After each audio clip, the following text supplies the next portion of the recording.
ఇంట్లో కూర్చుని ఇంగ్లీష్ నేర్చుకోవాలనుకుంటున్నారా? అయితే వెంటనే మా స్పోకెన్ ఇంగ్లీష్ క్లాసెస్‌కి కాల్ చేయండి. రమగారు, మనము పిల్లలకి చెప్పే కథల్లో నీతి కథలు, ప్రతి కథలోనూ మనం ఒక నీతి ఉండేలాగానే మాట్లాడుకుంటున్నాము. అందులో భాగంగా ఈరోజు ఒక స్టోరీ మాట్లాడుకుందామండి. అంటే మామూలుగా మనం పంచతంత్ర కథల్ని హెచ్చుగా నీతి కథలుగా భావిస్తాం. అవునండి. పంచతంత్ర కథలన్నీ నీతి కథలే ఉన్నాయి కదా. పంచతంత్ర కథ లాంటిదే జంతువుల కథ మహాభారతంలో కూడా కొన్ని ఉన్నాయి నీతి కథలు. ఈ మహాభారత కథలు ఏంటంటే, మనం ధృతరాష్ట్రుడు ఉన్నాడు కదా, మన దుర్యోధనుడు వాళ్ళ తండ్రి, ఆయనకి 3 మంత్రులు ఉన్నారట. ఒక ఆయన విదుర నీతి అని కూడా కొన్ని కథలు ఉన్నాయి. విదుర నీతి అంటే ఆయన కథల లాగా చెప్పలేదు, శాస్త్రం చెప్తాడు, ఇది చేయొచ్చు చేయకూడదు, ఇది ధర్మం ఇది అధర్మం అని. రెండో వాడు సంజయుడు, ఆయన సలహాలు చెప్పేవాడు. సంజయ్ నీతి ఒకటి ఉంది, సంజయ్ రాయబారం అని కూడా మనం తెలుసుకుంటాం, మహాభారతంలో కనపడుతుంది. మూడో వాడు కటికుడట, కటిక అతని పేరు, కటికహ అంటారు సంస్కృతంలో, కటికుడు అని చెప్తారు. ఈ కటికుడు కూడా కొన్ని నీతి కథలు రాజుకు చెప్పేవాడు. ఈ కటికుడు నీతి ఏంటంటే, ఎలాగైనా మన పని చేసేసుకోవడం. నాకు ఒకటి కావాలంటే ఎదుటివాడిని కొట్టి తీసుకోవచ్చు, ఓకే, ఎదుటివాడిని అడిగి తీసుకోవచ్చు. కొట్టటమేమో దౌర్జన్యం కింద వస్తుంది, అడగటమేమో బిచ్చమెత్తుకున్నట్టు ఉంటుంది. ఎదుటివాడు మనకి ఇచ్చేయాలి, కానీ మనం అడిగినట్టు ఉండకూడదు, వాడు కొట్టినట్టు ఉండకూడదు, వాడు ఈజీగా ఇచ్చేసి వెళ్ళిపోవాలి, ఏ గొడవ జరగకూడదు. దీన్ని డివైడ్ అండ్ రూల్ విధానం ప్రకారం ఎలా చేయాలో ఈ కటికుడు ఒక కథ చెప్పాడట ధృతరాష్ట్రుడికి. ఏంటంటే, ఒక అడవిలో ఒక పులి, ఒక నక్క, ఒక తోడేలు, ఒక ముంగీస, ఒక ఎలుక, మొత్తం 5 జంతువులు. ఓకే, పులి, నక్క, తోడేలు, ముంగీస, ఎలుక, ఈ 5 స్నేహితులుగా ఉండేవి. ఈ జంతువులు, వీటిలలో సమానమైన జంతువులు ఏం లేవు. పులి బాగా పెద్దది, ఎలుక బహు చిన్నది, కబుర్లు చెప్పుకోవడానికి ఎవరితోటైనా చేయొచ్చు. ఈ ఎలుక చిన్నది కదా, అది పులికి ఆహారంగా ఏం సరిపోదు, కాబట్టి అంత చిన్నవాటి జోలికి వెళ్ళదు పులి. ఊరికే అవి తిరుగుతుంటే ఊరుకుంటుంది. అక్కడి నుంచి నక్క, తోడేలు పెద్దగా మాంసం ఏమి ఉండదు వాటి దగ్గర, వాటి శరీరంలో. నక్కలు బక్కగా ఉంటాయి, తోడేలు కొంచెం పర్వాలేదు, కానీ ఇలా అంటే మీదపడి పళ్ళు చూపించి పీకగలిగే వాటి జోలికి పులులు వెళ్ళవు. ముంగీస కూడా చిన్న జంతువు. ఇలా ఈ 5టికి అంటే పెద్దగా జాతి వైరం లేని జంతువులు అనమాట ఈ 5. ఇవి బాగా ఫ్రెండ్లీగా ఉండేవి. అయితే ఆ అడవిలోనట ఒక లేడీ చాలా అందంగా ఉండేదట, మంచి బలంగా ఉండేది. అది మామూలుగానే లేడీలు చాలా స్పీడ్గా ఉంటాయి, ఈ పర్టికులర్ లేడీ స్పీడ్, చాలా ఫాస్ట్గా ఉంటుంది. అది ఎవరికి దొరకకుండా బాగా చక్కగా తిని చిన్నగా చెంచకమని ఎగిరేది, బాగా గడ్డి తిని నొన్నగా బలంగా ఉందట. ఉండేసరికల్లా ఈ నక్క చెప్పింది, ఈ మిగిలిన 4గురికి ఇది ఎంత బలంగా ఉంది లేడీ, చంపేశామంటే దీన్ని 5గురికి ఆహారం సరిపోతుంది, మన 5గురికి సరిపోతుంది, ఎంత బ్రహ్మాండంగా ఉందో అనేసరికల్లా ట్రై చేశారు పట్టుకోవటానికి. పులి వల్ల కూడా కాలేదు, ఎవరి వల్ల కాదు. సరే, వీళ్ళు ఏమనుకున్నారు, ఈ నక్క ఏం చెప్పిందంటే, ఈజీ మెథడ్ చేద్దాము. ఎప్పుడు ఈ పగలల్లా తెగ తిరుగుతుందా లేడీ, సాయంకాలం చీకటి పడ్డాక ఎక్కడో చోట పడుకుంటుంది. అది పడుకోగానే ఎలుక గనక చల్లగా వెళ్ళి దాని కాళ్ళు కొరికేసింది అనుకో, కాళ్ళు కొరికేయాలి. కాళ్ళు కొరికేస్తే పరిగెత్తలేకపోతుంది, పరిగెత్తలేదు కదా, అప్పుడు అది కుంటుకుంటూ ఉంటే పులి వెళ్ళి ఒక దెబ్బ కొడితే సరిపోతుంది. ఓకే అని చెప్పింది నక్క. సరే, ఇవి బాగుంది ప్లాన్ అని మెల్లిగా 4-5 రోజులు రెక్కి నిర్వహించి అక్కడ లేడు ఎక్కడ పడుకుంటుంది, అది ఎంత మంచి గాఢమైన నిద్రలోకి ఏ టైంకి వెళ్తుంది బాగా అబ్జర్వ్ చేశాక అన్ని దగ్గరలో మాటేసి ఈ ఎలుకని పంపించాయి. ఎలుక ఏం చేసింది, లేడీ పాపం బాగా పగల పరిగెత్తి ఉంటాయి, బాగా తినేసింది పీకల దాకా, విశాలంగా కాళ్ళు బాగా తప్పుని ఒళ్ళు తెలియకుండా నిద్రపోతాం. ఇది వెళ్ళి ఎలుకకి పళ్ళు పదునుగా ఉంటాయి, బాగా కొరికేసింది దాని కాలు.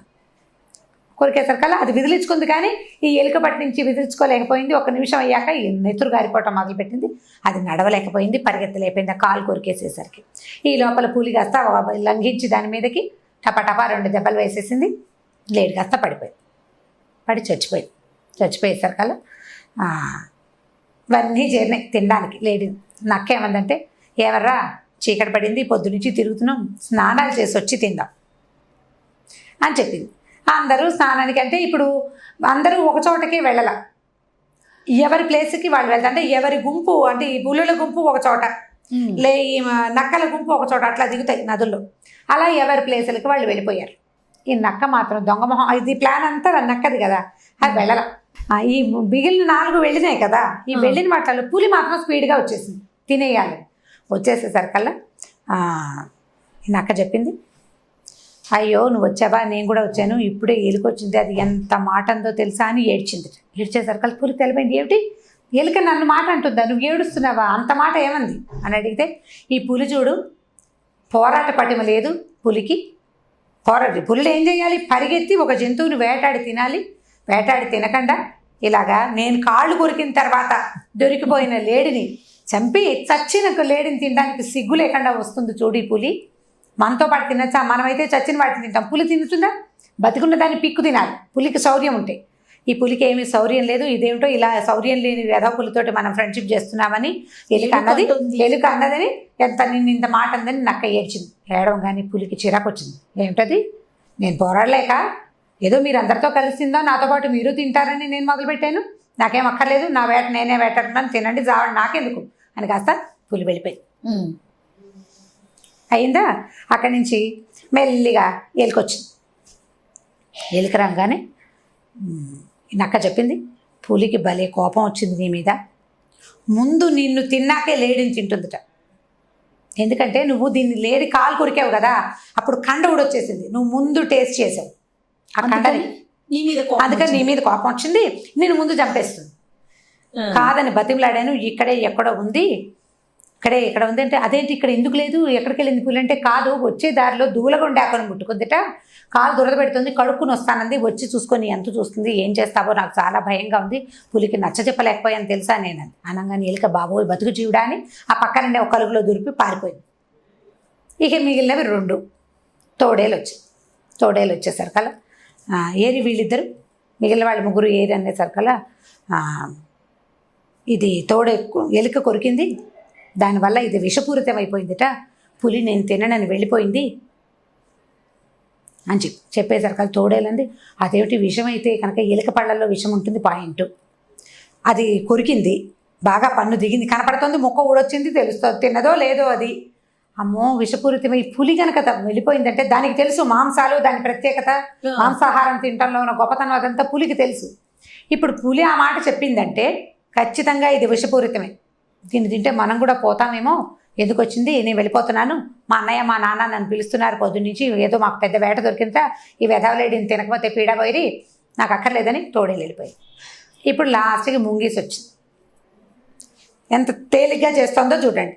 ఈ ముంగీస రాగానే అడిగింది మిగిలిన వాళ్ళంతా ఏరంటే, మిగిలిన వాళ్ళకి ఏం చెప్పను నేను వాళ్ళ సంగతి, పూలు ఒక మాట చెప్పింది, ఎలుక ఒక మాట చెప్పింది, తోడేలు ఒక మాట చెప్పింది, ఇప్పుడు నువ్వు ఇక్కడికి రాగానే నీ మీద ఎలుక పడుతుందిట, తర్వాత పులి పడుతుందిట, నిన్ను తినేస్తే వాటాలు తగ్గిపోతాయని తోడేలు పులి ఎలుక కలిసి ప్లాన్ చేసుకుంటున్నాయి, అవి పక్కకెళ్ళి నేను ఇక్కడ నుంచున్నాను నీకు చెప్పడం కోసం, నీ ఇష్టం నువ్వేం చేస్తావో, వాళ్ళకి ఏం నచ్చ చెప్పుకుంటావో, నేనైతే చెప్పలేను, ఎందుకంటే వాళ్ళ 3 నిన్ను చంపారనుకో, లేడితో పాటు నీ మాంసం కూడా ఎంతే అనుకో, నువ్వు ఎంతో ఉండవు, ముంగీసి ఎంత ఉంటుంది, ఎంతో ఆ కాస్త మాంసమైనా నాకు కూడా వాటా వస్తుంది కదా, కానీ నువ్వు నా ఫ్రెండ్ కదా అని జాలి పడ్డాను అన్న, కానీ ముంగీస ఎందుకు వచ్చింది, నా గుంపుతో నేను ఉండకుండా ఇలా నా గుంపుకి చెందని ఈ జాతి వాటితోటి నేను ఎందుకు ఫ్రెండ్షిప్ చేయాలి, నా తెలివి తక్కువతనం కాకపోతే ఇంకెప్పుడు క్రూర మృగాలతో ఫ్రెండ్షిప్ చేయకూడదు, ఈ చిన్న వాటితో ఫ్రెండ్షిప్ చేయకూడదు, పులి క్రూరమైనదే తోడేలు క్రూరమైందే, నీకేమీ శక్తి లేదు కాబట్టి నువ్వు ఈ మాట చెప్తున్నావు, అవైతే నా మీదకి దూకి నన్ను చంపేసేవి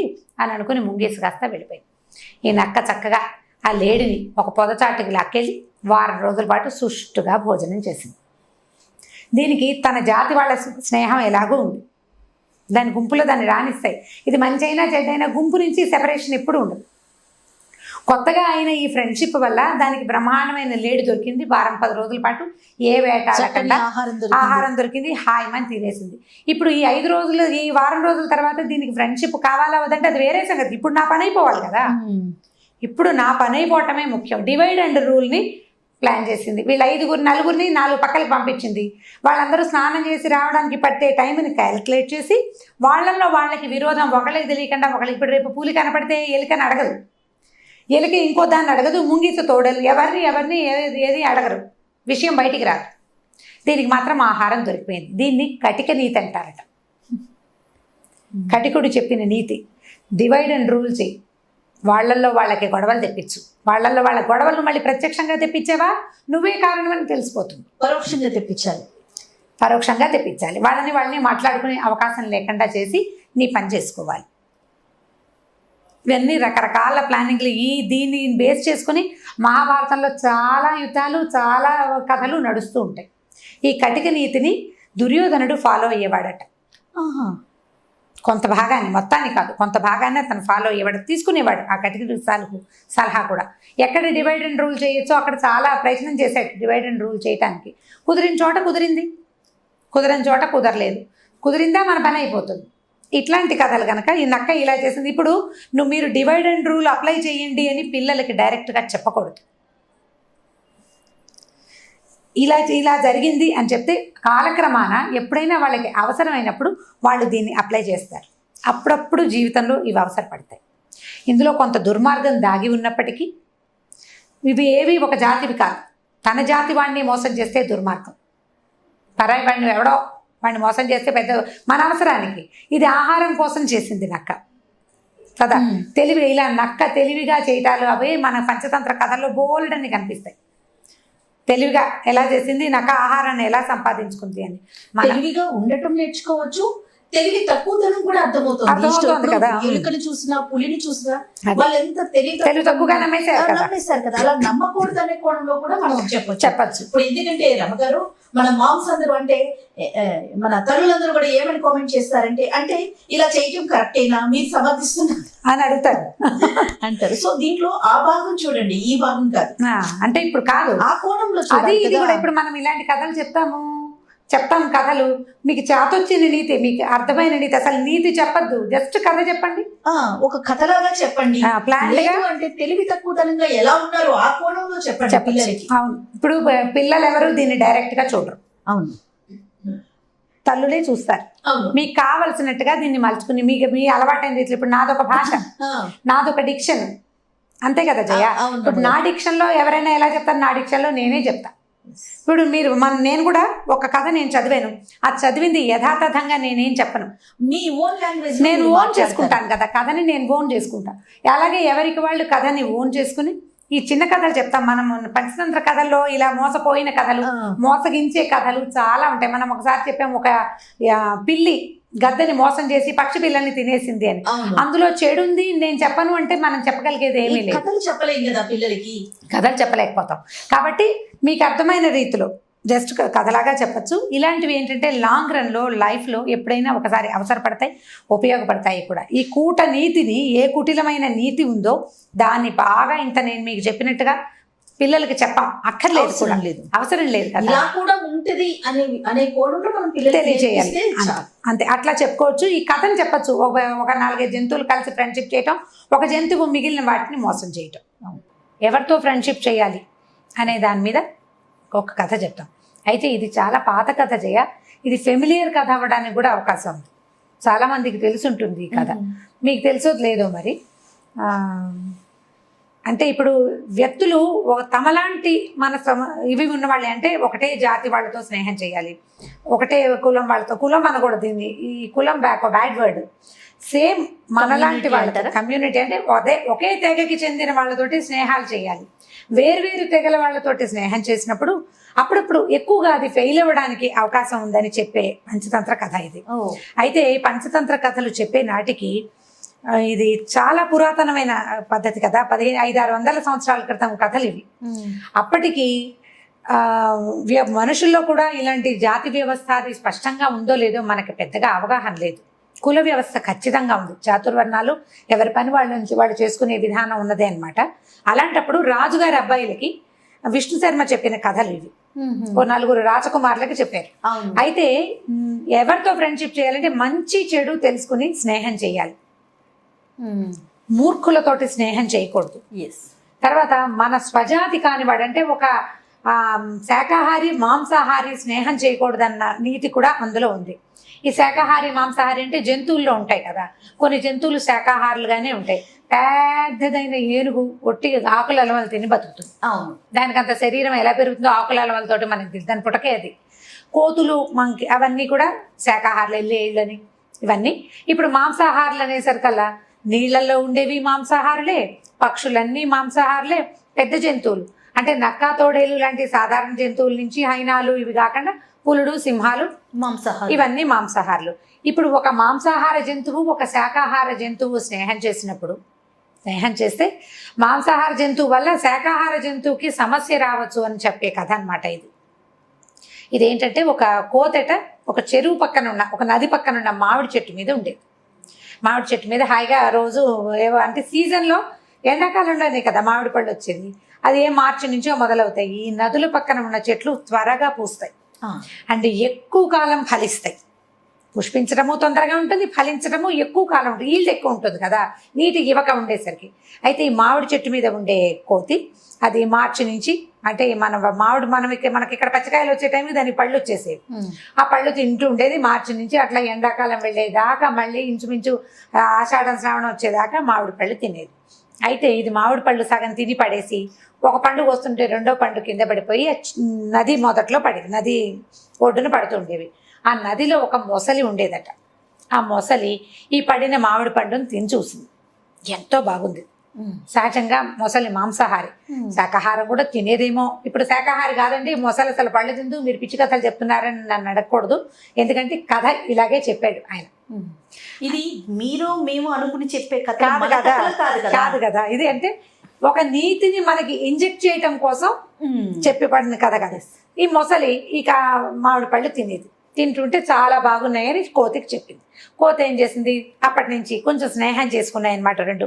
ఈ రకరకాల పళ్ళు తను కోసుకుని తింటున్నప్పుడల్లా ఓ పండు కిందకి పడేస్తుండేది. అడవిలోకి వెళ్ళి జామ పళ్ళు తెచ్చు తినేది. ఓ 2 జామ పళ్ళు మొసలికి కూడా తెచ్చిచ్చేది. ఇలా తీయటి పళ్ళు తింటూ ఉండేది మొసలి. అయితే ఇలా రోజులు గడుస్తూ ఉండగా ఒకసారి చాలా పళ్ళు పెద్ద గాలి బాణ వచ్చి పళ్ళు ఎక్కువ రాలిపోయింది.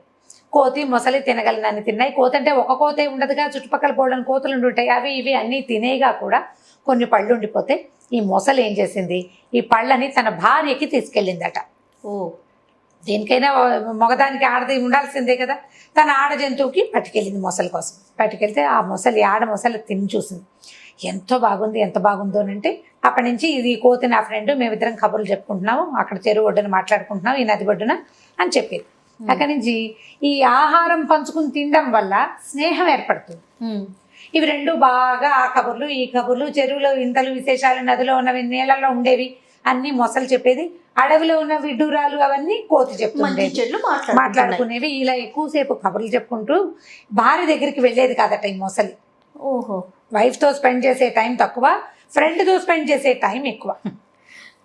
ఇలా అయ్యేసరికల్లా ఆడ మొసలికి కోపం వచ్చింది. ఎంతసేపు వెళ్ళి ఆ నది ఒడ్డున అక్కడ కూర్చొని ఉంటాయి. అయితే చెప్పింది, ఇదేం చేసింది, ఇది కోపం వచ్చేసిందట ఈ ఆడ మొసలికి. ఇది ఎంతసేపు అక్కడ మాట్లాడుతుంది, నా దగ్గరికి రావటం లేదు వీడని చెప్పేసి ఏం చేసిందంటే ఈ మొసలికి ఏం చెప్పింది, నువ్వు ఎంత తియ్యటి పళ్ళు తెస్తున్నావు, నీకు ఇంత తియ్యటి పళ్ళు ఇచ్చే నీ ఫ్రెండ్ ఉన్నాడు చూడు, వాడు ఎంత గొప్పవాడు, వాడే ఇస్తాడు పళ్ళు, ఎందుకంటే నువ్వు కోసుకోలేవు కదా చెట్టుకి.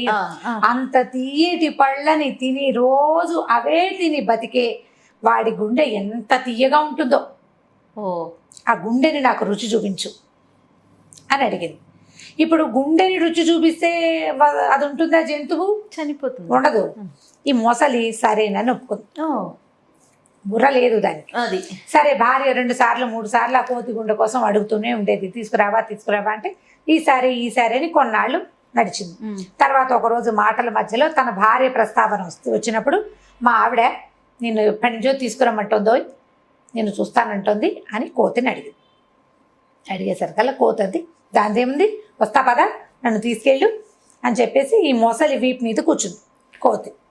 ఈ రెండు మరి కోతి పెద్దగా ఈత కొట్టడాలు అవి రావు దానికి.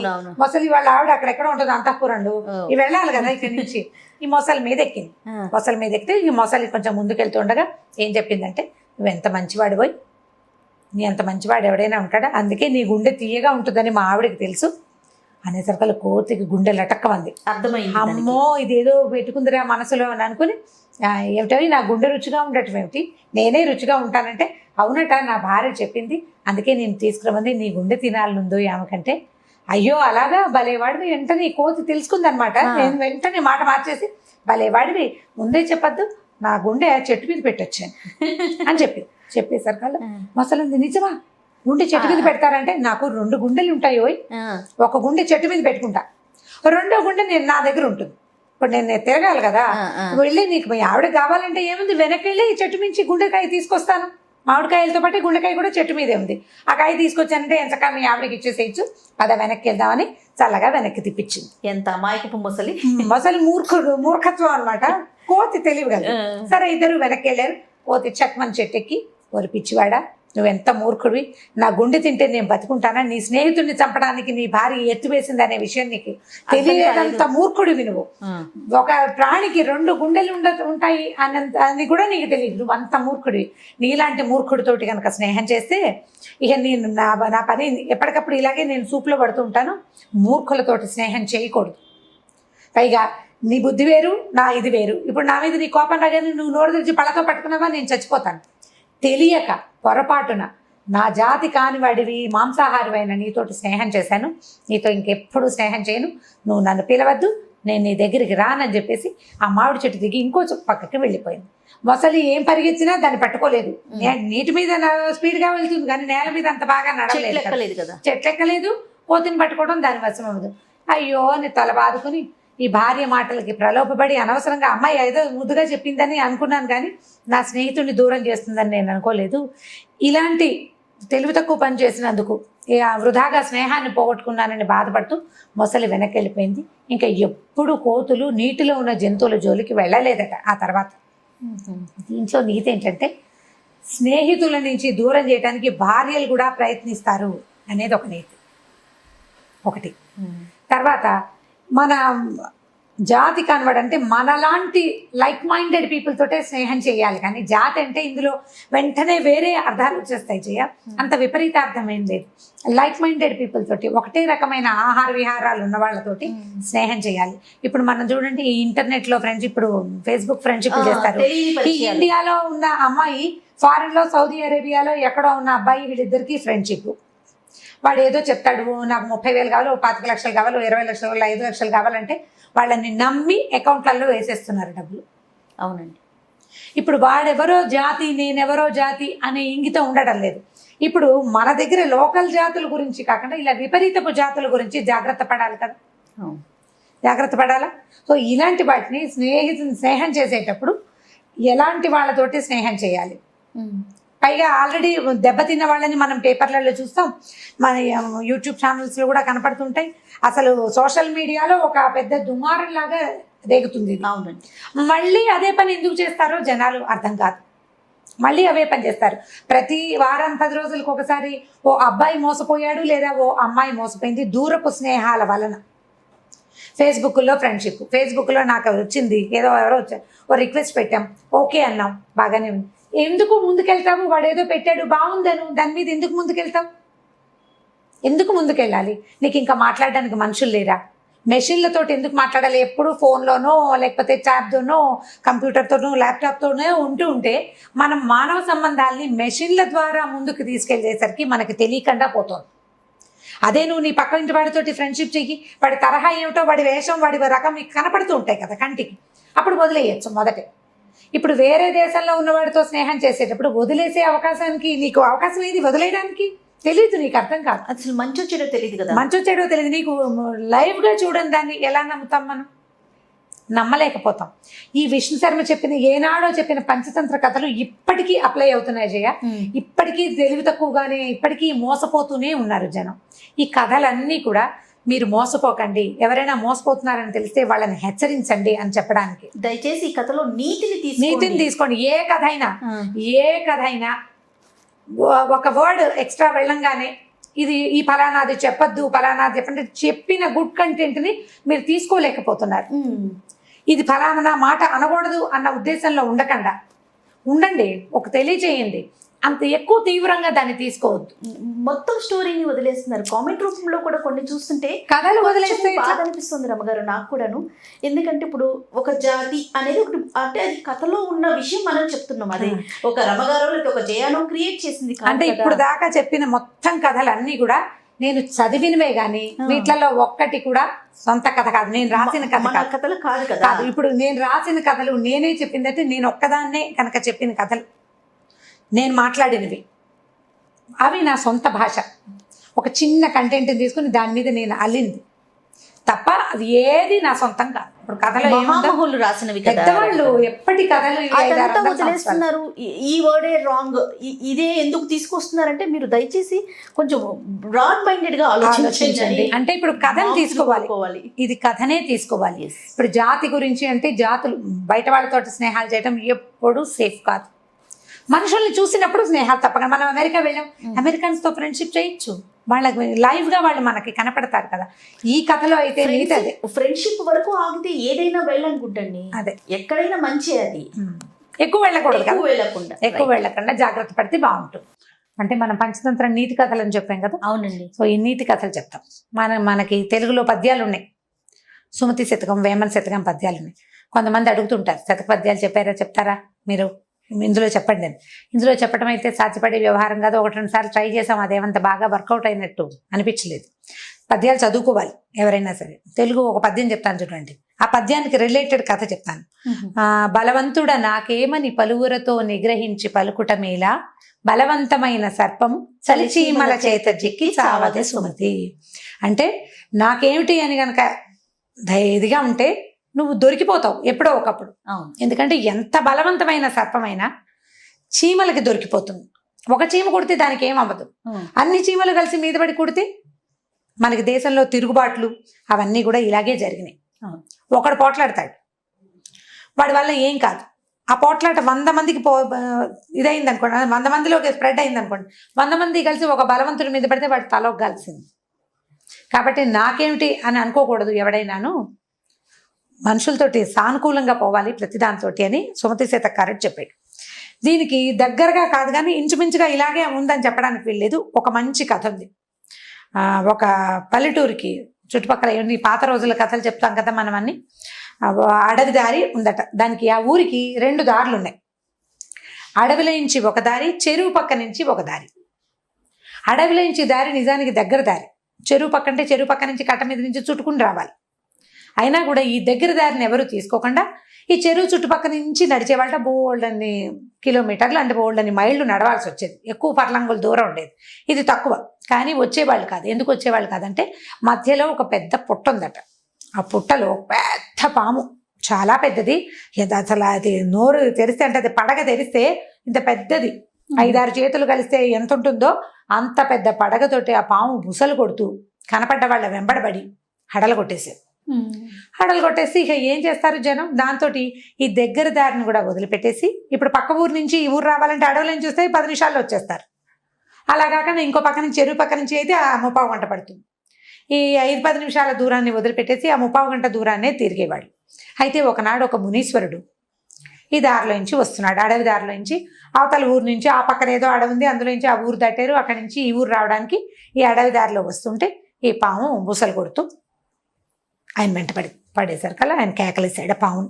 ఏమిటి నువ్వు, ఇదేం పద్ధతి, ఇలా చేయకూడదు, నువ్వు ఇంత పెద్ద సర్పాన్ని తపస్సు చేసుకోవాలి, నీ ఇంత శిరస్సుతోటి నీకు ఊర్ధ్వలోకాలు మంచివి దొరుకుతాయి, ప్రతివాడు మరణించాల్సిందే ఇవాళ కాకపోతే రేపు, నువ్వేం కూర్చుంటావా ఇక్కడ, నువ్వేం కూర్చోవు భూమి మీద, ఎవరైనా వెళ్ళిపోవాల్సిందే, నీకు టైం వస్తుంది, నువ్వు ఇలా అందరినీ బెదరగొడుతూ ఈ రకంగా చేశావంటే నీకు నరకం వస్తుంది పైకి వెళ్ళాక, ఇదేదో బాగుందనుకుంటున్నావని దాన్ని బోధించాడు బాగా.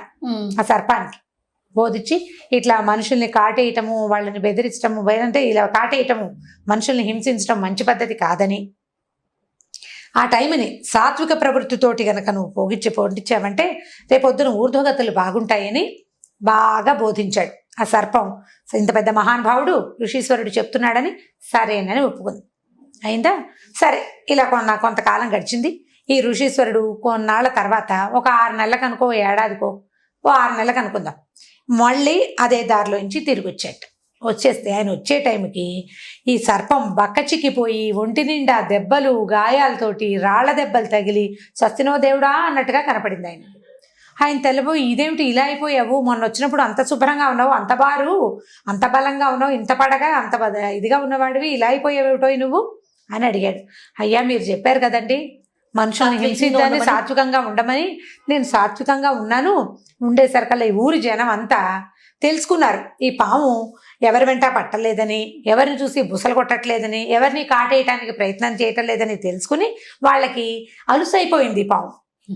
అలసైపోయి ఈ గొడ్లకాడ బుడ్డాళ్ళు ఉంటారు, ఆవుల్ని గేదెల్ని తోలుకొచ్చే వాళ్ళు, మేకలను కాసుకునే వాళ్ళు, వాళ్ళంతా తలా ఒక రాయి విసిరేసి ఒకటి తోక పట్టుకుని గిరగిర తిప్పి పారేసి దాన్ని ఊళ్ళో జనం కూడా ఊరి జనం కూడా అటువైపు వచ్చినప్పుడల్లా ఏది పాము వస్తుందో రావట్లేదో చూసి దాన్ని ఆట పట్టించి, ఇప్పుడు మీరేమో సాత్వికంగా ఉండమన్నారు, సాత్వికంగా ఉండేసరికి ఇలా చేశారండి అంటే మునీశ్వరుడు అన్నట్టు, ఓ నీ తెలివి తెల్లారా, నిన్ను కాటేయద్దన్నాను కానీ బుసలు కొట్టద్దన్నాను నేను. బుస కొట్టాలి నువ్వు, కాటేయద్దు. కాట అందుకుని సంపద్దు జనాల్ని హింసించద్దని చెప్పాను కానీ నీ సహజ గుణమైన బుస కొట్టడాన్ని కూడా నువ్వు మానేస్తే ఇప్పుడు ఏమైంది చూడు నీ పరిస్థితి ఏమొచ్చిందో. కాబట్టి ఇలా తెలివి తక్కువగా చేయకూడదు. సాత్విక ప్రవృత్తి అంటే అనవసరంగా అన్నెసెసరీగా ఎవడి జోలికి వెళ్ళొద్దని, అంతేగాని నీ సహజ ప్రవృత్తిని దాచుకోమని కాదు. బుస్సలు కొడితే వాళ్ళే పోయేవాళ్ళు, నువ్వు కాట అందుకుంటావో అందుకోవో వాడికేం తెలుసు, వాళ్ళకి తెలీదు. నువ్వు బుస్సు అంటే ఇంత పెద్ద పడగ తెరిచేసరికి భయం వేసి చచ్చిపోతారు ముందు, అవతల పారిపోయేవాడు. నువ్వు బుస కూడా కొట్టకుండా ఈ తల దించుకుని ఉండేసరికి రాళ్ళేసి కొట్టారు. కాబట్టి బుసలు కొట్టు అని ధర్మం చెప్పి వెళ్ళిపోయాడు. ఇప్పుడు చూడండి, సాత్వికంగా ఉన్నన్నాళ్ళు మనుషులకి అలుసుగా కనపడతాం మనం. మెతకగా ఉండే ప్రవృత్తిని దాచిపెట్టుకోవాలి. మీ ప్రవృత్తి అదే, మీరు ప్రతిక్రియలు చెయ్యరు ఎవరికి అయినా కూడా గంభీరంగా ఉండాలి మనుషులు. మెతకతనాన్ని బయట పెట్టుకుంటే పిల్లలకు కూడా అలసైపోతారు. జయ కొట్టేస్తా అని కొట్టరు తల్లులు, చిత కొట్టేస్తానంటారు. ఓ చమకాయ కొడితే ఓసారి వాళ్ళకి తెలుస్తుంది పిల్లలకి, కొట్టేస్తాను, చంపేస్తాను, చిత కొట్టేస్తాను, నాలుగు కోసేస్తాను, ముక్కు కోసేస్తా, ఇలా ఎన్ని తిట్లు తిడతామో పిల్లల్ని. డొక్క చించేస్తాను, నా రెగ్యులర్ డైలాగ్ అది. ఏముండదు, నేను కూడా ఏం కొట్టలేను. ఎప్పుడో కొట్టినప్పుడు కొడతాము, ఎప్పుడో అది కొడతాను అని అన్నామా కొట్టి తీరాలి ఒక దెబ్బ. కనీసం 4 అదే 10 సార్లు బెదిరించి ఓసారైనా కొడితే పిల్లలు చూస్తే వాళ్ళిద్దరిని తిట్టుకుంటారు. అదే ఎవరైనా కానీ, ఇప్పుడు మావాడైతే నువ్వు చేసే పని చెప్తున్నామని చెప్తాడు నాకు. నేను అలాగే ఒక 5-6 సార్లు బెదిరిస్తాను. ఎప్పుడో ఒకరోజు చేతిలో ఉన్నది విసిరేస్తాను. కొట్టడమే, చేతిలో ఉన్నది విసిరేయటమే. నేను నీకు ఇవ్వను అన్నానా, ఇక నువ్వు ఏం చేసినా నేను చచ్చినా ఇవ్వను. ఇక పాకెట్ మనీ కట్టంటే కట్టే. ఇక నువ్వు అడుగు, పెద్దమ్మ వచ్చినప్పుడు, మామయ్య వచ్చినప్పుడు, మామ నా పాకెట్ మనీ ఇవ్వట్లేదని దొంగ మాటలు వాళ్ళ దగ్గర చెప్పినా సరే, మీరు చావని మీరు చెప్పినా సరే నేను ఇవ్వను, వీడింతే. ఆ మొండితనం మనుషుల దగ్గర ఉండాలి. పిల్లలకి తెలియాలి. ఈ కథ చెప్తోంది అందుకే. పిల్లలకు కూడా చెప్పచ్చు. స్కూళ్ళల్లో ఏం చేస్తారంటే ఈ వీళ్ళ చాతకానితనాన్ని, మెతకతనాన్ని ప్రదర్శించకూడదు. కామ్గా ఉండాలి. ఉండేసరికల్లా బెదురుతారు, నాకు రాదు, నాకు భయం అన్నమాట చెప్పావా అవతల వల్ల కలిసైపోతాం. అందుకని మనం కూడా మెతకతనాన్ని దాచుకోవాలి, దాన్ని చూపించకూడదు. చాలా మంది దిగి నోటితో వాచా సూరత్వం ఉంటుంది, వాక్ సూరత్వం అంటారు. వాచా సూరత్వం అంటే మాటలే, కొట్టేస్తాం, చంపేస్తాం, పొడి చేస్తాం, అదేదో చేస్తాం. తీరా క్రియ వచ్చేసరికి ఏమీ చెయ్యం మనం, ఏమి చేయం. పోనీ మీరు దెబ్బలు కొట్టలేరు అనుకుంది, పిల్లల్ని కొట్టమని చెప్తున్నారు, రమ్మగారు బాగోలేదు అనుకోవద్దు. పిల్లల్ని కొట్టద్దు, కట్ చేసేయండి. కొన్ని ఏం కట్ చేయాలి, సోషల్ బాయ్ కట్ చేయడం. వాడు అరిచి గీ పెట్టినా వాడితో మాట్లాడద్దు. కొన్ని 10 సార్లు అడుగుతారు, 10 ప్రశ్నలకు కూడా సమాధానం చెప్పద్దు. నేను నీతో మాట్లాడను ఒక పూట, కొన్ని గంటలు, ఎక్కువ కాదు. దీన్ని మళ్ళీ బిగించి కైకేయిలాగా చేయకూడదు, అంత కాదు, కొద్దిగా మాటలు మానేయటం. తర్వాత పాకెట్ మనీ కట్ చేయటం. ప్రతి వారం శనివారం ఆదివారం ఐస్ క్రీమ్ ఇప్పిస్తామనుకోండి, ఈ వారం నువ్వు అల్లరి చేసావు, నీకు ఇది ఇప్పించను అని మంగళవారం చెప్తే శనివారం దాకా ఆ మాట మీరు గుర్తుపెట్టుకోవాలి, దాని మీద నుంచోవాలి. మీ పరాక్రమాన్ని చూపించాలి. పాము దాని ఒరిజినల్ పరాక్రమాన్ని చూపించాలని ఋషీశ్వరుడు ఎలా చెప్పాడో అలాగే తల్లుల పరాక్రమం పిల్లలకి తెలియాలి. వీళ్ళు ఇలాగే చేస్తారు. అసలు మాట్లాడకుండా ఒక 1 or 2 hours ఉంటే చాలా ఎక్కువ, ఎంత విలువెల్లాడిపోతారు, చాలా ఎక్కువ. కానీ వాళ్ళు మన మీద ప్రయోగిస్తారు, అది చూసుకుని చెయ్యాలి. మనం చేసే ఇది మనం ఆవిడెవరో అడిగారు, మనం బ్లాక్మెయిల్ చేస్తే, ఇమోషనల్ బ్లాక్మెయిల్ చేయండి అని చెప్పాము ఓ కథలో. మనం చేస్తే వాళ్ళు అలవాటు చేసుకుని వాళ్ళు చేస్తారేమంటే చేస్తారు. వాడికి అలవాటు అయిపోయేంత ఎక్కువ నువ్వు చేయకూడదు, మనం దొరకకూడదు కదా. తల్లులకి ఎంత తెలివి కావాలి తెలుసా జయ, నిజంగా చాలా తెలివి కావాలి. ఎందుకంటే పిల్లలు ప్రచండమైన తెలివితేటలు కలిగిన వాళ్ళు ఉన్నారు ఇప్పుడు, మామూలు తెలివి కాదు అసలు. నేను చెప్తుంటే 1 day బేబీకి తెలుసు మన సంగతి. మీరు ఎప్పుడు చెప్తారు, కీలెరిగి వాత పెట్టాలి. అదే కీలెరిగి వాత పెట్టుకోవాలి. పిల్లలకి దొరకకూడదు ఏమైనా సరే, పిల్లలకే కాదు జయ, కెమెరామెన్లు ఇద్దరు మనకేసి చూస్తున్నప్పటికీ మొగుళ్ళకి దొరకకూడదు, అత్తగారులకి దొరకకూడదు, అమ్మకి కూడా దొరకకూడదు. మనం చేసేది దొరికేమా దొరికిపోతాం అంతే. వీళ్ళు ఎవరికి దొరకకుండా ఉండాలంటే మనకి ఎన్ని తెలివితేటలు ఉండాలి? మొదటిది, మనం ఏదో కులాసాగా బద్ధకంగా ఏదో యూట్యూబ్ చూస్తూ ఏదో పని చేస్తూ కాలక్షేపం చేయకూడదు. బ్రెయిన్కి ఎప్పటికప్పుడు పదును పెట్టుకోవాలి. ఆడవాళ్ళు ఎంత తెలివిగా ఉంటే ప్రపంచం అంత బాగుంటుంది. సూపర్ అంతే, మనకు ఉండాలి తెలివి ఖచ్చితంగా. మనం కాదు, ఇప్పుడు మన పని మనిషి ఉంది, పని మనిషి తోటి ఒకలా మనకి అందరికీ ఉంటాయి జయ ఇవి. పని అమ్మాయి తోటి ఒక రకంగా మాట్లాడతాం, అవునా? అవును. పని అమ్మాయితో మాట్లాడినట్టు మనం ఎవరితోటైనా మాట్లాడతామా? మాట్లాడు. అమ్మతో ఒకలా మాట్లాడతాం, అవునా? కూతురు దగ్గరకు వచ్చేసరికి అమ్మ దగ్గర మనం గారాలు పోతాం, పిల్లల దగ్గరకు వచ్చేసరికి వాళ్ళ గారాలు మనం భయపడతాం, వాళ్ళ గారాలకు లొంగిపోవాల్సి వస్తుంది. సో ఇప్పుడు ప్రతి వాళ్ళు ఇన్ని పాత్రలు పోషిస్తూనే ఒకలాగా, ఇప్పుడు అందరితోటి ఈ ప్లే చేసేటప్పుడు ప్రతిసారి తెలివిగా ప్లే చేయండి. ఋషీశ్వరుడు చెప్పాడు, పరాక్రమాన్ని చూపించద్దు కానీ నీ రకాన్ని చూపించు, నీ సంగతి చూపించు. నీకు పడగుంది, కూరలు ఉన్నాయి, నీకు విషం ఉంది, నువ్వు ఎప్పుడైనా కాటేయగలవు. ఆ భయం ఉండాలి అవతల వాళ్ళకి. సో ప్రతి స్త్రీ నేర్చుకో, ప్రతి తల్లికి ఈ తెలివితేటలు ఖచ్చితంగా ఉండవలసిందే. పాము కథ చెప్పి మమ్మల్ని పాములాగా మారమంటారంటే పాముకి లాగా మారమంటలేదు. ఋషీశ్వరుడు చెప్పింది నువ్వు కాటు వేయద్దు, నీ ఒరిజినల్ నేను ఇది చెయ్యగలను అని చూపించాలి. చూపిస్తే అందరూ కంట్రోల్లో ఉంటారు, ప్రపంచం అంతా మన గుప్పెట్లోకి ఉంటుంది. అప్పుడే మనం సరిగ్గా చేయగలుగుతాం. అప్పుడే మన ఆఫీసుల్లో కూడా ఆఫీసుల్లో ఇంతే, మనం వర్క్ ప్లేసుల్లో ప్రతి చోట మన అస్తిత్వాన్ని మనం నిలబెట్టుకోవాలంటే తెలివిగా వ్యవహరించాలి. మెతకతనాన్ని ప్రదర్శించకూడదు, దాన్ని దాచుకోవాలి. మనం మెతకైనా కూడా దాన్ని చూపించకూడదు, గంభీరంగా ఉండటం నేర్చుకోవాలి. రమగారు, మనుషులకి జ్ఞానం చాలా అవసరం. అది పిల్లలకు అనుకోండి, పిల్లలకైనా పెద్దవారికైనా స్కూల్కి వెళ్ళి చదువుకోవటం వల్ల కొంచెం జ్ఞానం అనేది వస్తుంది. జ్ఞానంతో పాటుగా లోక జ్ఞానం చాలా అవసరం. ఎందుకంటే చదువుతో మనకి మార్కులు మాత్రమే వస్తాయి, కానీ లోక జ్ఞానంతో మనం బ్రతకగలుగుతాం. అది అసలు ఎంతవరకు అవసరం? నిజంగా మనకి అది అందుతోందా? దీనికి సంబంధించి ఏదైనా ఒక మీ వర్షన్లో చెప్పండి. అందుతోందా అంటే అందటం లేదు జయ. మనం పిల్లల్ని గంప కింద కోళ్ళలాగా పెంచుతున్నాం. ప్రపంచ జ్ఞానం ఏముంటుంది?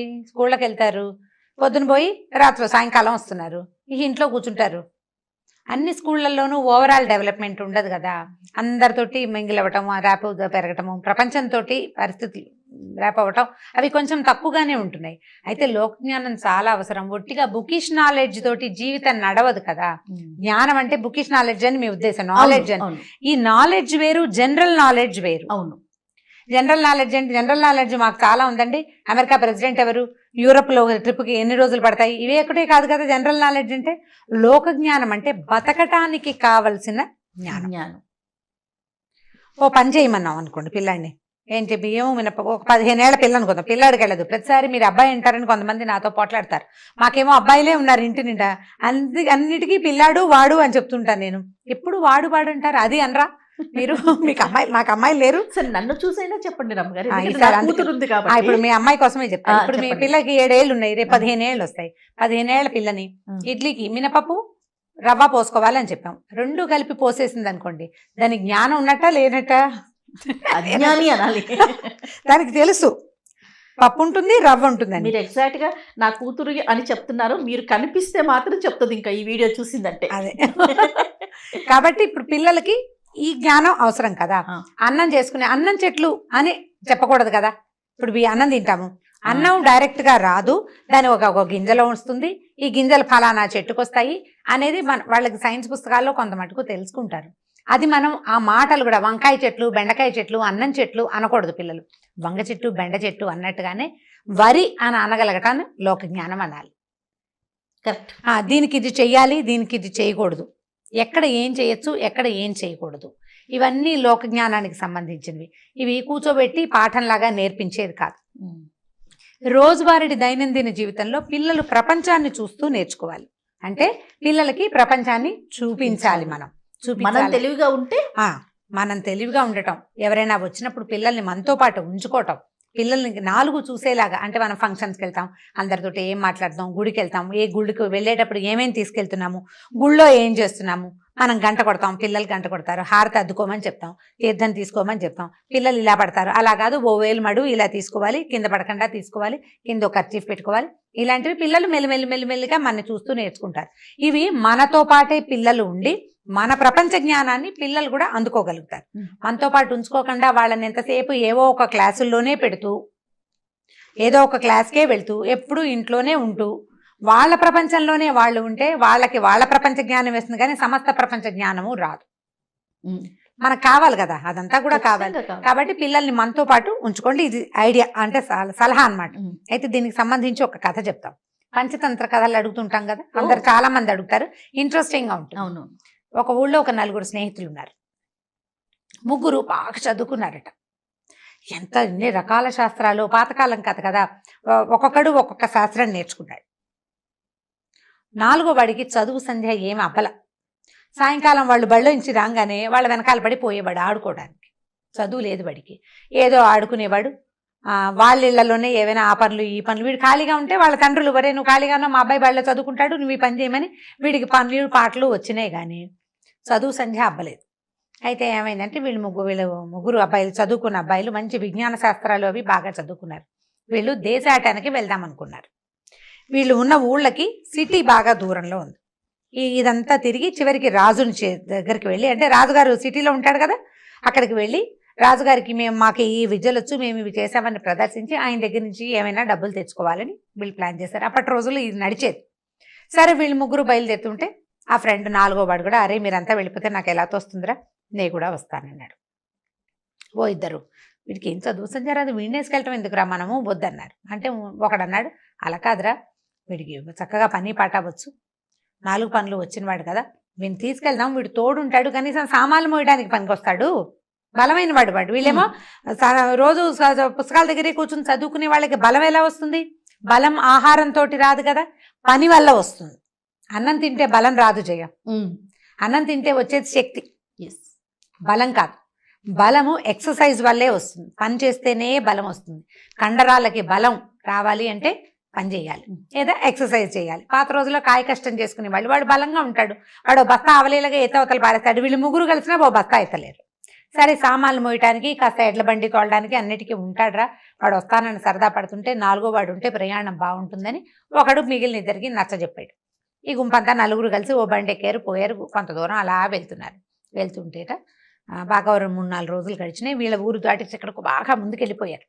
వెళ్ళాక అడవిలో ఒక చోట సింహం తాలూకు బొమికల పోగు కనపడిందట. అంటే సింహం ఎప్పుడో చచ్చిపోయింది, దాని బోన్స్ అన్ని చివరాయి దెబ్బరాయి పడున్నాయి. అంటే కళేబరం పోయి ఉంటుంది, మెల్లిగా మాంసం కరిగిపోతుంది, కన్నాళ్ళకి పోతుంది కదా, ముఖ చక్కగా అన్ని పడున్నాయి.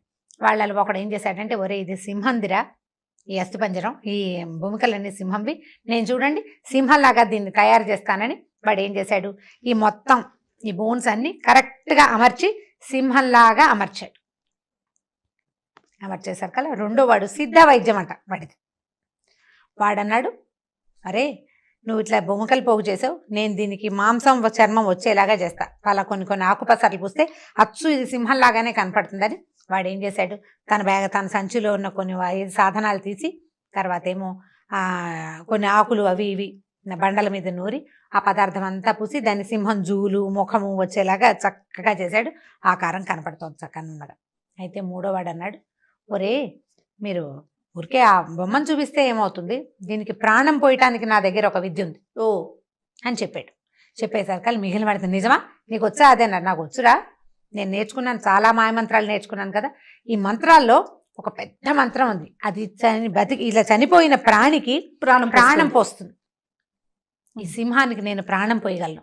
సింహానికి ప్రాణం పోసి దీన్ని తీసుకుని రాజుకు తీసుకెళ్లి చూపిద్దాం, ఇలాంటి విద్య మాకు వచ్చు అని. కావాలంటే వాళ్ళని ఒక కళేబరం తెప్పించమందాం, వాడేమో బోన్స్ అన్ని అమర్చి అస్థిపంజరం చేస్తాడు, వీడేమో చర్మం పెడతాడు, నేనేమో ప్రాణం పోస్తాను, మనం లైవ్ ఎగ్జాంపుల్ ఎలాగో మన దగ్గర ఉంది, ఇది తీసుకెళ్దామన్నాడు.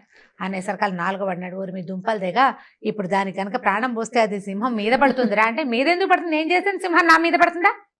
నేను చేశాను, అది బొమ్మ నేను చేశాను, దానికి ప్రాణం నేను పోసాను, ఏమవదన్నారు వాళ్ళు.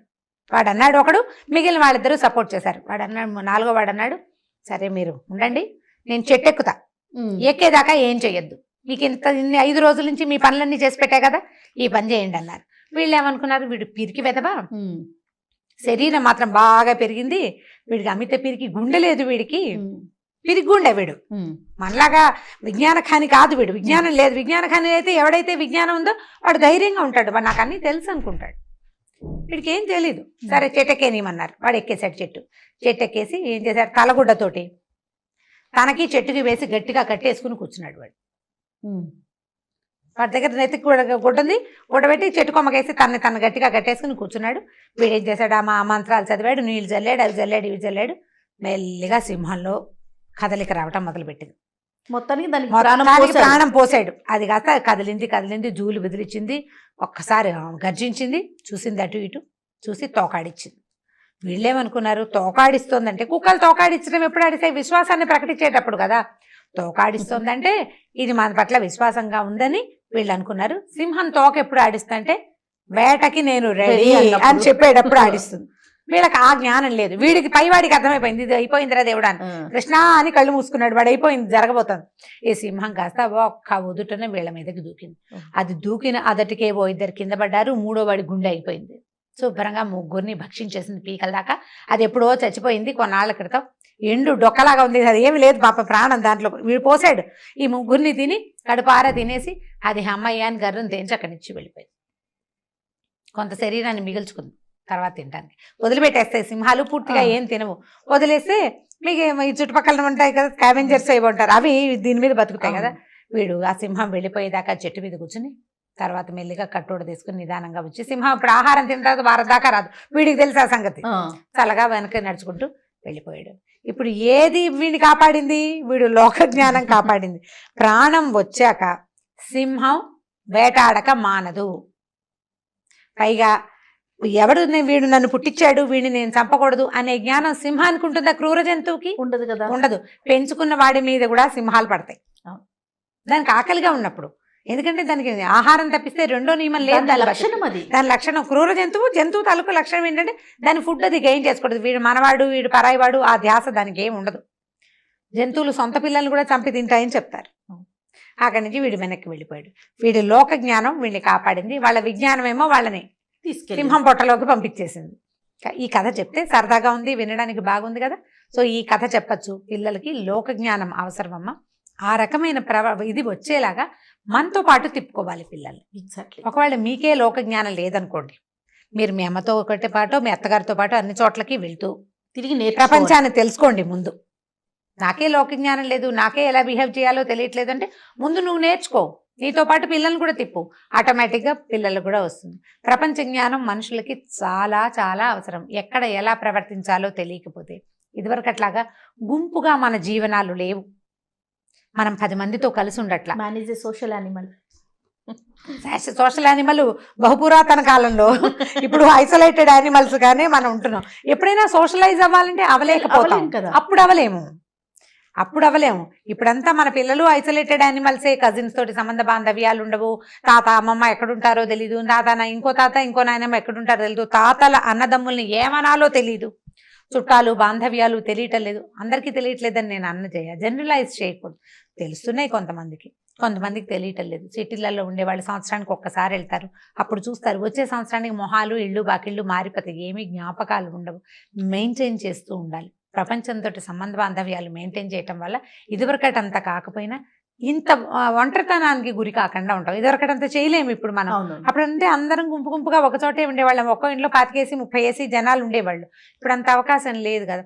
కనీసం సోషలైజ్డ్గా మన చుట్టుపక్కల వాళ్ళతోటి, మన కజిన్స్ తోటి, మన దగ్గర ఉన్న ఫంక్షన్లకి వాటికి వీటికి కలుస్తూ ఉంటే కొంత జ్ఞానం పిల్లలకి, ఇది వాటుడు వాటినాటుడు అనేది అర్థమవుతుంది.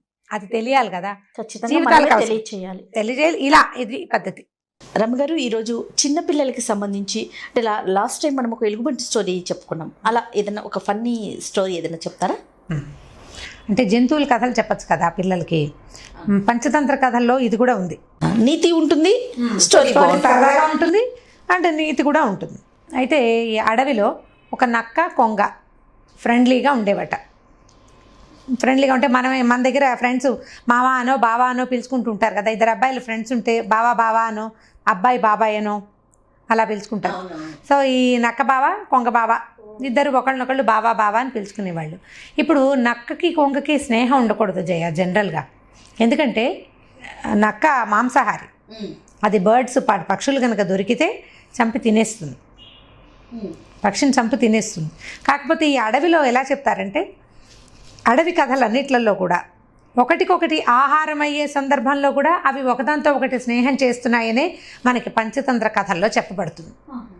ఒక ఎద్దు సింహము ఫ్రెండ్స్గా ఉన్నారని, ఎద్దు ఒంటె సింహము నక్క ఫ్రెండ్స్గా ఉన్నారని కూడా ఇలాంటి కథలు ఎక్కువగా విరుద్ధమైన జంతువులే ఫ్రెండ్స్ అని చెప్తూ ఉంటాయి. అంటే ఇప్పుడు దానివల్ల ఏంటంటే విరుద్ధ స్వభావం ఉన్నవాళ్ళు కూడా తెల్లటివాడు నల్లటివాడు, పొడుగువాడు పొట్టివాడు, లావువాడు సన్నవాడు, అవే కాకుండా అంటే వ్యక్తుల్లో తేడాలే కాకుండా స్వభావాలు డిఫరెంట్గా ఉన్నప్పటికీ వాళ్ళు స్నేహం చేసుకోవచ్చు. స్నేహానికి ఎల్లలు లేవు అని చెప్పడమే పంచతంత్ర కథల ఉద్దేశం అని నేను భావిస్తాను. అయితే ఈ కొంగ నక్క ఫ్రెండ్స్. కొంగ కూడా మాంసాహారి కదా. కొంగ మాంసాహారి అంటే చేపల్ని తింటుంది, నక్కని తింది కదా. కొంగ నక్కకి ఆహారంగా నిర్దేశించబడిన రకరకాల జంతుజాలంలో కొంగ కూడా ఉంది. ఒకటి పక్షులను తింటుంది, పరిగెత్తున్న నక్క దొరికిందనుకో పక్షిని పట్టుకుంటుంది, తర్వాత లోపల భాగాలు తీసుకుని శుభ్రంగా తినేస్తుంది, రెక్కలు గిక్కలు అక్కడ పారేసి మధ్యలో దానికి కావాల్సిన మాంసాన్ని తీసుకుని తింటుంది. కానీ ఈ రెండు ఫ్రెండ్స్గా ఉండేవి. అయితే ఏమైందంటే ఒకసారి ఇవి రెండు అనుకున్నాయి, మనం చాలా రోజులైంది ఒకళ్ళకి ఒకళ్ళు విందులు చేసుకోవాలి, మనం ఫ్రెండ్స్ అంటే ఏమిటి పార్టీలు ఇచ్చుకోవాలి కదా, సరే అని నువ్వు ముందు అని ఆలోచించుకున్నాయి. ఈ ఆలోచించుకున్నప్పుడు నక్క ఏమందంటే కొంగ బావ పాయసం చేసుకుందాం, మా ఇంట్లో పార్టీ ఈసారి నేను పాయసం చేస్తాను, నువ్వు నక్కగారు కొంగగారిని రమ్మంది, మా ఇంటికి రా, నేను నీకోసం పాయసం చేసి పెడతానని చెప్పింది. సరే అక్కడి నుంచి ఈ నక్క ఏం చేసింది, చక్కగా పాయసం చేసింది, సగ్గుబియ్యము సేమ్యాలు వేసింది, పంచదార పాలు పోసి. వీటికి ఇవన్నీ ఎక్కడి నుంచి వస్తాయని చొప్పదంటు ప్రశ్నలు మాత్రం మీరు అడగద్దు, నేను చెప్పను వాటికి ఆన్సర్లు. అక్కడి నుంచి స్టోరీ అంతే. అక్కడి నుంచి వంట అయిపోయింది, సరే కొంగ వచ్చింది, చక్కగా రెడీ అయింది. కొంగ నక్క వాళ్ళ ఇంటికి వచ్చింది. నక్క ఏం చేసింది, పాయసం కొద్దిగా టేస్ట్ చూసేసరికి ఎంత బాగుందో, బాగా కుదిరింది. ఆ నక్కకి ఇంత గిన్నెడు పాయసంలో సగం పాయసాన్ని కొంగకి ఇచ్చేయటం ఇష్టం లేకపోయింది. ఇంత తీయగా ఉంది కదా, మనమే తినేయాలి మొత్తం. ఎందుకు పిలిచింది కానీ మనసు పిలిచిన గ్రీడీ, దాని బుద్ధి అనమాట అది. గ్రీడీ నక్క సహజ లక్షణం ఏంటంటే అత్యాశ, దురాశ. ఎవరికి ఏమీ భాగం పెట్టకుండా తనే తినేయాలి, ఎవరైనా తెచ్చుకున్న దాంట్లో నుంచి కూడా తీసుకు తినేయాలని దాని గుణం అలాంటిది అనమాట. స్వభావం కోసం చెప్తున్నాడు ఈ కథ. అక్కడి నుంచి ఈ నక్క ఏం చేసింది, ఎంత బాగుందో బౌల్లో పాయసం, ఈ బౌల్లో ఇప్పుడు దానికి ఇస్తే సగం సగం తినాల్సి వస్తుంది, సగం కాదు మొత్తం తినేద్దామని ఉంది. ఏం చేయాలి అని ఆలోచించి ఒక బ్రహ్మాండమైన ప్లాన్ వేసింది. అక్కడి నుంచి కొంగ వచ్చింది కదా, ఇద్దరు కలిసి డైనింగ్ టేబుల్ దగ్గర కూర్చున్నారు. నక్క 2 పళ్ళేల్లో పాయసం పోసి కొంగ ముందు ఒకటి తన ముందు ఒకటి పెట్టింది. తీసుకో తాగే బాబా, ఎంత బాగా కుదిరిందో అని. తనది స్పూన్ తీసుకుని 4 పెట్టి స్పూన్ తీసుకుని తినడానికి ఉంది. నక్క నోరు పెట్టి పళ్ళెంలో నాకి తినగలదు. కొంగకి ఇంత బారాటి ముక్కు ఉంది, ఈ ముక్కుతోటి పళ్ళెంలో ఉన్న పాయసాన్ని అది తీసుకోలేకపోయింది. కొద్దిపాటి రుచి మాత్రం చూడగలిగింది, కానీ ఈ పాయసం అంతా ఎంత ట్రై చేసినా దాని ముక్కు ఓ పక్క కొంగిపోతుంది, పాయసం పళ్ళెం అటు ఇటు పడిపోతుంది, వస్తువు మాత్రం నోట్లోకి రాదు. ఈ కొంగ ఏం చేసింది, ఇక నక్క శుభ్రంగా తన పళ్ళెంలో ఉన్న పాయసం మొత్తం నాక్కుని తినేసి, ఏమిటి బావా నీకు నచ్చలేదా పాయసం, పోనీలే నీ బదులు నీ పేరు చెప్పి నేనే తింటాను అని చెప్పి ఆ కొంగ దగ్గర ఉన్న పళ్ళెం కూడా తన ముందుకే లాక్కుని టకటక నాక్కుని తినేసింది. పాపం ఆ కొంగ ఇదేదో పార్టీ ఇస్తుంది కదా అని ఇంట్లో ఏమి తినరాల. ఇది చూస్తుండగానే ఆ నక్క పాయసం మొత్తం లాగించేసింది. తన నోట్లోకి నలకంత కూడా రాలేదు. చాలా కష్టంతో వచ్చింది కొంగకి. చూసావా, నన్ను పార్టీకి పిలిచి అంత పాయసం ఇదే తినేసింది, నాకు వెసులుబాటుగా పెట్టకుండా పళ్ళెంలో పెట్టిందని ఏమనుకుంది. దీనికి టిట్ ఫర్ టాట్ చేయాలి, దీనికి తగిన శాస్తి చేయాలని ఆలోచించింది. ఈ ఆదివారం మీ ఇంట్లో పార్టీ అయింది కదా బాబా, వచ్చే ఆదివారం మా ఇంట్లో పార్టీకి రా, నువ్వు సూపర్ పాయసం చేద్దామని పిలిచిన తర్వాత ఏమైంది, సరే ఈ వారం అంతా గడిచింది. నక్క ఈ పాయసపు రుచి చాలా బాగుంది, టేస్ట్, కొంగ కూడా ఇలాగే తీయటి పాయసం చేస్తుంది కదా అని ఆ పాయసం కోసం వెయిట్ చేసింది. సహజంగానే దానికి ఆశ ఎక్కువ, ఆహారం మీద ఆశ కూడా ఎక్కువే. ఈసారి ఆశకి వెయిట్ చేసింది. ఆదివారం వచ్చింది, కొంగ చక్కగా పాయసం చేసింది, వాసన వస్తుంది, గుమగుమలాడుతూ జీడిపప్పులు కిస్మిస్లు కూడా వేసింది, బ్రహ్మాండంగా గుమగుమలాడుతుంది. సరే కొంగ నక్క వాళ్ళ ఇంట్లోకి వచ్చింది. కూర్చో బాబా చక్కగా మన ఇద్దరం పాయసం తిందామని ఈ కొంగ ఏం చేసింది, లోపలికి వెళ్ళి 2 కూజాల్లో పాయసం పోసి పట్టుకొచ్చింది. కూజ అంటే కింద కొండలాగా ఉండి పైకి ఇట్లా పొడుగాటి ఇది ఉంటుంది కదా, మెడ ఉంటుంది. ఆ 2 మెడలు ఉన్న 2 ఇవి పట్టుకొచ్చింది కూజాలు. 2 కూజాల్లోనూ పాయసం పట్టుకొచ్చి ఒకటి కొంగ ముందు నక్క ముందు పెట్టింది, రెండోది తన ముందు పెట్టుకుంది. బాబా పాయసం ఎంతో బాగా కుదిరింది, వాసన పీల్చింది. ఈ నక్క ఈ కూజా మూతి మీద పెట్టి వాసన చూస్తే గుమలాడుతోంది. నేతిలో వేయించిన జీడిపప్పు, కిస్మిస్, పాయసం బ్రహ్మాండంగా ఉంది. తినడానికి ట్రై చేస్తే ఈ నక్క కూజాలోకి మూత పెడితే దాని మూత అందులో ఇరుక్కుపోతుంది, కానీ దాని పొడుగు ఇంత మెడ పొడుగుంది, అందులోకి ఎలా వెళ్తుంది? దీని మొహం ఇంత, అందులోకి వెళ్ళదు. ఈ లోపల ఈ కొంగ చక్కగా స్థిమితంగా కూర్చుని తన పొడుగాటి ముక్కుని ఆ కూజాలోకి పెట్టి ఆరగించేసిన తర్వాత, ఏమిటి బావా ఒట్టిగా వాసనే చూస్తున్నావు, తినవేమిటి నువ్వు అని అడిగింది. అడిగేసరికి ఇప్పుడు నక్కకి తిరిగి ఏమనాలో తెలియలే, ఏమనాలో తెలియదు. తను చేసింది కదా ఆల్రెడీ. అప్పుడు ఏం చేసింది కొంగ, పోన్లే నీ పాయసం నీకు నచ్చినట్టు నా పాయసం నాకు నచ్చింది అని చెప్పి ఆ 2వ కూజు కూడా తన ముందుకు లాక్కుని చక్కగా లోపలన్న పాయసం మొత్తం జురేసింది. కొంగ కూడా మరి అంటే నక్క ఆలోచించింది, ఇది కూడా తనకు ఆహారం చక్కగా పెడుతుందని ఏమీ తినకుండా వచ్చింది, దానికి ఆకలిస్తుంది. ఏం చేయాలో తెలియక ఇక పళ్ళు పిండుకుని, ఎందుకంటే తను చేసిన దానికి శాస్తి. కొంగ ఒక్క వాక్యమైనా మాట్లాడి ఉంటుంటే పోట్లాడుకునేవాళ్ళు. ఏం మాట్లాడాలి కొంగ ఆ రోజు మాట్లాడాలా, ఇవాళ మాట్లాడాలా. శాస్తి కీలెరిగి వాత పెట్టడం అంటారనమాట. ఇంగ్లీష్లో టిట్ ఫర్ టాట్ అంటారు. అక్కడి నుంచి ఈ నక్క ఏం చేసింది, మూతి నాకుంటూ ఆ వాసన పీల్చుకుంటూ ఇంకేం చేయలేక వెళ్ళిపోయింది. ఆ తర్వాత వీళ్ళిద్దరికీ ఫ్రెండ్షిప్ కొంచెం తగ్గుముఖం పట్టింది. అప్పుడు నక్క తెలుసుకుందనమాట, నేను చేసిన పనికే ఇది ప్రతిక్రియ చేసింది, కాబట్టి ఇలా చేయకూడదు. స్నేహితులతోటి ఫ్రెండ్స్ తోటి ఎప్పుడు ఇలా మోసకారితనంగా ప్రవర్తించకూడదు. స్నేహంలో మోసం కూడదు. తెలుసుకుంది. మోసం చేస్తే ఏముంది, అదే మోసాన్ని మనం తీసుకుంటాం. ఇప్పుడు ఈ కథలో నక్కని కొంగ అదే టిట్ ఫర్ టాట్ తగిన శాస్తి చేసింది. కానీ జీవితంలో పిల్లలు మనుషులకి మనం ఒకడిని మోసం చేస్తే మనని ఇంకోడు మోసం చేస్తాడు. నువ్వు నమ్మావు, వాడు మనని నమ్మాడు, మనం మోసం చేసాం. నువ్వు ఇంకోడిని నమ్ముతావు, నమ్మాల్సి వస్తుంది కదా, వాడు రెండో వాడు నిన్ను మోసం చేస్తాడు. కాబట్టి స్నేహంలో మోసకారితనం ఎప్పుడూ ఉండకూడదు. స్నేహం ప్రశాంతంగా, పవిత్రంగా, చక్కగా, ప్లెయిన్గా ఉండాలి. మిగిలిన ఏ సంబంధానికి స్నేహానికి ఉన్నంత మంచి పేరు లేదు. అవన్నీ కూడా బార్టర్ సిస్టంలోనే నడుస్తూ ఉంటాయి. ఫ్రెండ్షిప్ మాత్రం అట్లా ఉండదు. చేతకాని ఫ్రెండ్ని చేతైన ఫ్రెండ్ ఎప్పుడూ చేరదీస్తూనే ఉంటాడు. మనం బోలెడన్ని కథలు చూస్తాం. వాడికి పాపం చేత కాదు, వీడు నా ఫ్రెండ్ కదా నేను చూడాలనుకుంటాడు. వాడికి తెలీదు వీడు నా ఫ్రెండ్ కదా అనుకుంటారు. నువ్వు నేర్చుకో అని అనరు ఫ్రెండ్షిప్లో. కాబట్టి ఈ ఫ్రెండ్షిప్ చేసేటప్పుడు మోసకారితనంగా ప్రవర్తించకూడదు. ఫ్రెండ్స్తో ప్లెయిన్ హార్టెడ్గా, హోల్ హార్టెడ్గా ఉండాలని పిల్లలకి మనం చెప్పచ్చు. ఈ నక్క బావా కొంగ బావా కథని అప్పుడప్పుడు చెప్తుంటే చిన్న పిల్లలకి చెప్పచ్చు. 5-6 ఏళ్ల పిల్లల నుంచి వింటారు. కొంచెం పెద్ద పిల్లలు కూడా సందర్భం వచ్చినప్పుడు నక్క బావా కొంగ బావా కథని మనం గుర్తు చేయొచ్చు. రైట్.